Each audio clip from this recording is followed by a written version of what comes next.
그러니까 뭐 하는 주진우도 모르겠네. 그렇고 검찰의 행태도 그렇고 좀 의심스러운 사람들, 이상민도 마찬가지입니다만 행안부 장관 그 사람은 이제 수사를 받고 있으니까 수사를 받아야 될 대상들이 뭔가 옹호를 하고 있고 증거를 은폐하려고 하는 또는 뭔가 수사를 지연시키려고 하는 조작질에 지금 가담하고 있는 거 아닌가? 그거를 마치 본인은 아무런 관련이 없는 것처럼 객관적인 상황에서 본인이 이야기하는 것처럼 그러면서 이제 계엄이랄지 이런 것에 관한 판단은 또 유보를 하고 계속 이런 짓거리를 한단 말이죠. 그러니까 주진이랄지 권성동이랄지 이런 인간들 특히 이제 말 쏙 들어가 버렸습니다만은 추경호는 어디로 사라졌어요?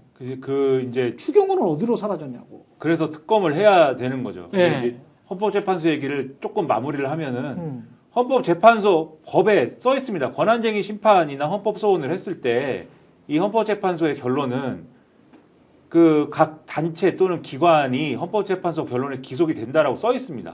그러니까 이거를 따르지 않고 무슨 법을 한 번 더 검토해 볼 필요가 있어서 법제처나 법무부한테 내가 물어볼게 라고 하는 논리는 성립할 수 없다. 그렇죠. 근데 다만 최상목 씨는 네.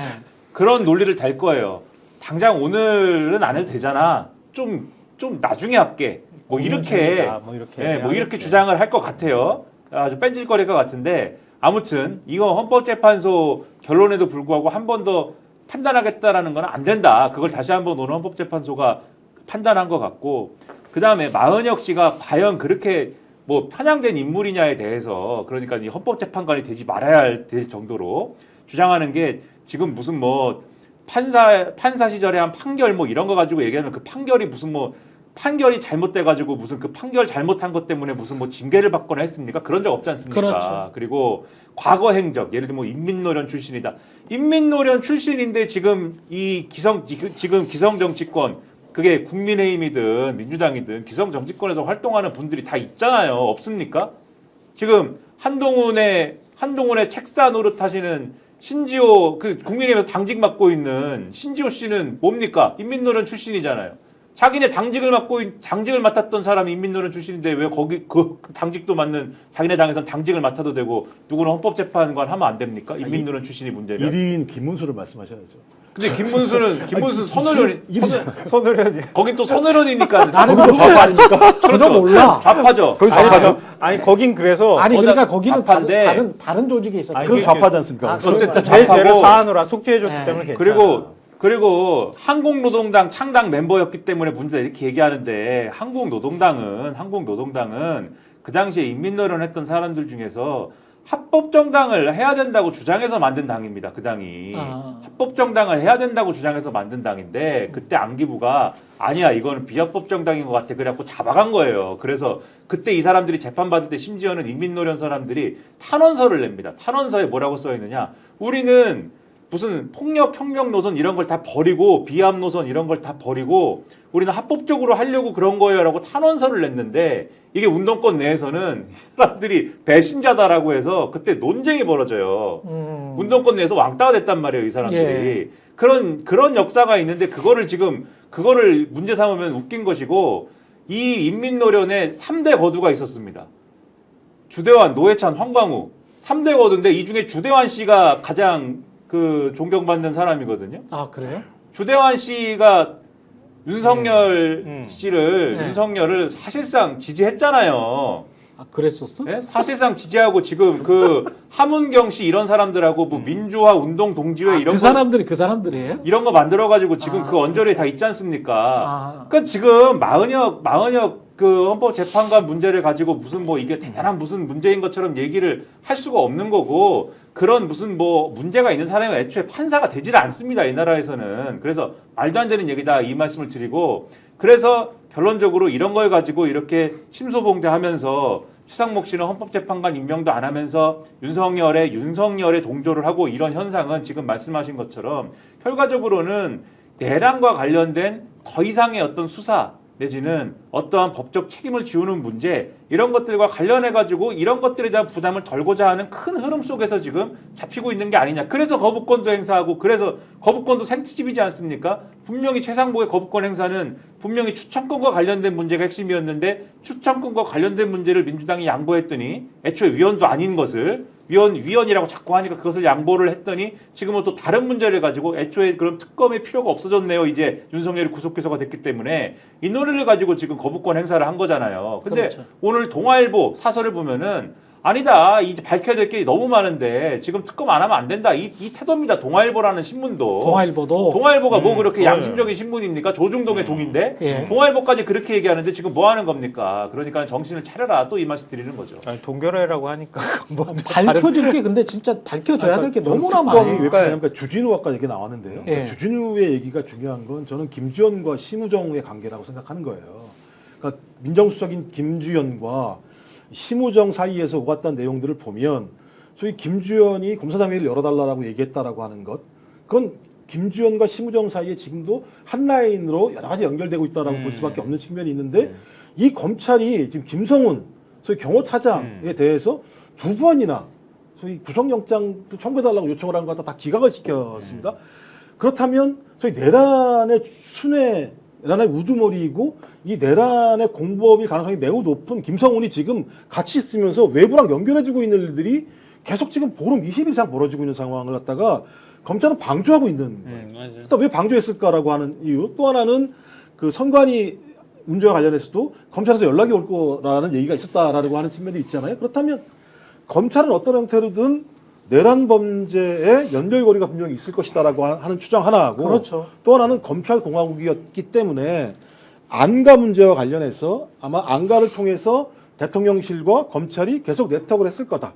그러니까 지금 비화폰부에서 안가에 대한 압수수색을 막고 있는 측면이 있잖아요. 그러니까 이건 2년 근한 3년 동안의 윤석열 검찰 공화국의 검찰과 대통령실의 네트워크와 내란 진행 과정에서 벌어졌던 소위 검찰의 행태, 이 두 가지에 대해서는 절대 수사 대상으로 삼지 않겠다라고 하는 발악이라는 생각이 드는 거거든요. 그러니까 대선 기간 전까지 더 구체적인 사실이 나오는 거를 꺼려하는 것 같아요. 맞아요. 내란 특검을 하면 분명히 굉장히 국민의힘의 타격 또는 관료들, 고위 관료들, 장관들한테 엄청난 손해가 날 그런 사실들이 밝혀질 가능성이 높거든. 그리고 게다가 이제 쏙 들어간 김건희까지 그렇죠. 어떤 연관성, 그 다음에 어떤 동기 이런 부분에서 뭐가 나올 가능성이 있거든요. 그러니까 그런 것들 때문에 두려워하고 있는 거 아닌가 그런 생각이 그러니까 우리나라의 듭니다. 카르텔의 정점은 예. 검찰이다. 맞아요. 법조인이다. 이건 예. 뭐 부인하기 어려운 사실인데요. 그렇죠. 왜냐하면 여기 그만둬도 변호사 생활하고 나 정관 다 뭐 정관 예우 받고 다 할 수 있다. 먹고 사는 거 별 문제 없어. 난 그동안에 나를 희생해서 검사를 통해 검사 생활을 하면서 그래도 범죄자들을 잡아들였던 사람이야. 뭐 이런 것들을 기본적으로 깔고 있는 것 같고 거기에 윤석열한테 덕을 봤다. 너 검찰총장까지 어떻게 올라가겠어? 윤석열이 임명해 줬으니까 내가 올라갔던 거지. 뭐 이런 사고 방식. 그게 얹어져 있으니까 내란 사태 벌어졌고 윤석열이 지휘했다는 거 어쨌든 부인할 수 없는 사실이니까 우린 그래도 윤석열 구속기소로 할 역할 다 했어. 그러니까 더 이상 하는 거는 원치 않아. 맞아요. 이걸 노골적으로 보여주는 거다 이렇게 생각하고요. 헌법재판관 얘기에서는 지금 긴시버그 그 미국 그 네. 연방 대법원 예. 그 대법관 예. 그때 퇴임할 때도 그렇고 사망했을 때도 마찬가지지만 우리나라 모든 보수 언론이 얼마나 추앙하듯이 기사 썼어요. 진보적인 판결을 내렸고 미국에서 여성 차별 문제에 대해서도 성소수자 문제에 대해서도 얼마나 진보적인 판결을 내렸나 이런 걸 기사로 써가지고 얼마나 좋은 평가를 했어요. 그래놓고 지금은 조금 진보 성향이 있다 그러면은 그냥 좌파 빨갱이라고 딱 낙인 찍어가지고 이렇게 공격을 해대는 걸 자기네들은 그건 미국이니까 모든 걸 다 좋게 봐주는 건가 아름다움이라서 그러니까 이렇게 양면 이중적인 태도를 취하는 거 얼마나 웃기는 건지 자기들은 알겠지 설마 아는데 그렇게 하겠죠? 이걸 모른다 그러면은 이 머릿속에 문제가 있는 거지. 이게 마녀 사냥이죠. 그냥 스테레오타입으로 대중들의 고정관념을 이용해서 전쟁이 있었던 한국 전쟁이 있었고 반공주의가 팽배했던 그런 특히 세대들에게 당신들이 그 반대하는 어떤 집단이 사실은 공산주의자들이고 그 공산주의자들이 한국 사회에 암약을 하고 있는데 그런 사상에 물든 인간들이 헌법재판관들 중에도 몇 명이 있으니 그들을 빨리 쫓아내야 한국이 건전한 사회가 된다라고 이야기를 쭉 해온 한 70년 동안 80년 동안 새 내용 그거를 가지고 계속 이제 이용을 하려고 하는 건데 제가 근데 그런 얘기에 그치는 거면 그거에 대한 반박하고 이렇게 하면서 밀어내겠는데 거기 아주 저질스러운 계산이 있는 거 아닙니까 지금? 그렇죠. 그걸 해가지고 3명 일단 나쁜 사람 만들고 그다음에 마흔역 임명 안 해도 되는 사람 만들고 이 3명 중에 2명은 퇴임할 것이고 그럼 6인 체제 되는 거 아닙니까 헌법재판소가? 그러네요. 4월 18일이 넘어가면 6인 체제가 되면은 나 권한대이니까 임명할 권한이 있어. 그렇죠. 대통령 아니죠. 대통령 추천 2명 헌법재판관은 나는 임명할 권한이 없어요라고 주장할 겁니다. 최상목이 이제. 나는 그럼 대통령 헌법재판소 정지시켜. 그 6명은 심리는 할 수 있지만은 결론은 못 내. 그리고 6명은 심리도 이제 못 한다고 주장할 겁니다. 왜냐면 그렇지. 이진숙 결론이 났기 때문에. 그러네. 6명은 심리도 못 하고 이제 결론도 못 내. 윤석열 탄핵 심판은 결론이 날 수가 없다. 이 상태를 코마 상태를 만드는 거죠. 대한민국을. 코마 상태. 네. 대한민국의 헌정을 코마 상태로 만들고 권한대행은 계속 가는 겁니다. 그렇게 되는 거예요. 이 계산대로 가면은. 근데 이제 우리 그걸 이제 망상이라고 표현하거든요. 그렇죠. 말도 안 되는 생각이. 그러니까 제가 인용하고 싶지 않은데 예. 정규재 씨가 예. 페이스북에 쓴 글이에요. 보수 일각이 부정선거에 미쳐 날뛰더니 지금은 아예 정신체계 전부가 녹아내리고 있는 것이다. 이렇게 얘기를 할 정도의 상황이니까 그러네. 보수가 봐도 저 짓거리를 하는 건 망상을 뛰어넘어서 뭐 좋다고 생각을 할 수가 있지. 저건 인간인가라고 좀 문제제기 하는 거잖아요. 저는 그래서 저들은 지금 망상에 빠져요. 저렇게 얘기하면 국민들이 그렇게도 이해할 수 있겠다라고 생각하는 거잖아요. 따지고 보면요. 그러니까 부정선거를 주장하고 헌재 부정을 주장하는 거네. 그렇죠, 그렇죠. 근데 이거를 이제 믿으라고 하는 거네요. 그렇죠. 헌재는 헌법적 가치를 지키려고 지금 하고 있는 상황인데 헌법적 가치를 지키는 자들이 좌파 빨갱이라고 지금 얘기하는 거잖아요. 따지고. 그러네. 그 말도 안 되는 논리들을 하고 있는데 그러면 이들이 100을 위해서 할까? 아니라는 거죠. 25만. 다 받으면 돼. 25만. 이런 생각밖에 없는 거죠. 이 인간들은. 특검도 25%만. 얄팍한 결국은 대선에 관한 계산 아닙니까 지금. 그렇죠. 근데 계산을 갖고 지금 할 일이 전혀 아니다라는 거예요. 왜냐하면 우리가 어쨌든 지금 살고 있는 이 시스템은 1987년 시스템이지 않습니까? 그렇죠. 87년 체제잖아요. 근데 윤석열이 하려고 한 일은 87년 체제를 무너뜨리는 거지 않습니까? 87년 체제 이전으로 돌아가려고 한 거잖아요. 이건 아주 지금까지 없었던 시도지 않습니까? 그러면 왜 어떻게 이런 일이 어찌하여 일어났는지에 대해서 이번 기회에 완전히 이 전모를 다 밝히고 이것을 뿌리까지 다 완전히 확인해서 뽑지 않으면은 안 되는 거지 않습니까? 명명백백히 기록을 남기고 진상을 규명하고 책임을 묻지 않으면 안 되는 거잖아요. 대선이고 나발이고 간에 그것을 하지 않으면 안 되는 거지 않습니까? 그러기 위해서라도 특검이 필요한 것이고 그리고 그 특검을 안 하고 지금 예를 들면 재판이니 뭐니를 하게 되면은 윤석열 쪽에서 뭘 계속합니까? 수사권이 어쩌고. 왜냐하면 대통령이 친위 쿠데타를 일으켜가지고 지금 이렇게 하리라는 지금 전제를 놓고 지금 법과제도를 만들지 않은 부분들이 있으니까 윤석열이 지금 그 빈 구멍을 어떻게든 바늘구멍 같은 데를 다 찾아가지고 문제제기를 다 하고 있는 거잖아요 지금. 그런 것들을 계속 얘기를 하면서 공수처가 어쨌고 체포영장이 어쨌고 재판 과정에서 계속 그 얘기를 할 거잖아요. 모든 그렇죠. 거에 대해서. 네. 그러면은 특검을 가지고 남은 부분들을 어쨌든 정리를 하지 않으면은 그런 여지를 주기 때문에 깔끔해지지가 않는 것이고 그리고 마지막으로 지금 특검 안 한다고 해서 넘어갈 수 있는 사안입니까 이게? 나중에라도 반드시 이 부분은 수사를 다시 하게 될 수밖에 없습니다. 그렇습니다. 가령 뭐 과거에 뭐 예를 들면은 손방망이라고 넘어갔던 부분들에 대해서 가령 뭐 수사 안 했습니까? 이명박 어떻게 됐습니까? 이명박이 뭐 BBK 뭐 이런 거 그 당시에 이제 손방망이로 그냥 넘어갔잖아요.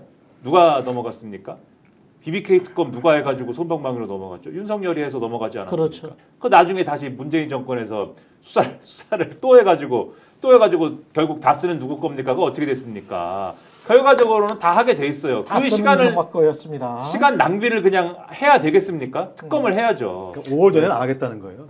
조기 대선 전에는 안 하겠다는 거예요. 특검은. 그러니까 모든 절차에 다 흥결을 만드는 거예요. 이들의 전략은 그래야 나중에 부정하기가 쉬워지거든. 그러니까 윤석열을 예를 들어서 피의자로 앞에 두고 실제로 윤석열이 어떤 얘기를 하는지를 기록으로 남기게 되면 그게 다 공개될 거라는 걸 아는 거란 말이에요. 예. 그러니까 윤석열은 계속 입 닫고 가만히 있는데 사실 자기도 자기를 잘 모르겠지. 언젠간 또 입 열어야 될 수도 있잖아요. 그렇지. 그러니까 검찰도 그런 의지가 부족한 데다가 수사기관들이 그런 기록들을 남기지 못하게 함으로써 나중에 언젠가는 윤석열은 그거 봐. 그 어떤 것도 제대로 된 수사 받지 않았어 라고 얘기하는 거고요. 헌법재판소도 마찬가지지만 저런 것들이 저런 좌파 빨갱이들이 드글드글한 곳에서 결정을 내렸기 때문에 이거는 원천무효야. 이렇게 주장하려고 하는 알리바이를 지금 하나하나 다 만들고 있는 거다. 근데 말씀하셨던 것처럼 절대 그렇게 둬서는 안 된다. 이들은 나중에 그렇게 될 정권이 겁니다. 예. 정권이 바뀌더라도 아 이제 됐잖아. 이제 재판하고 있는데 뭘 또 해.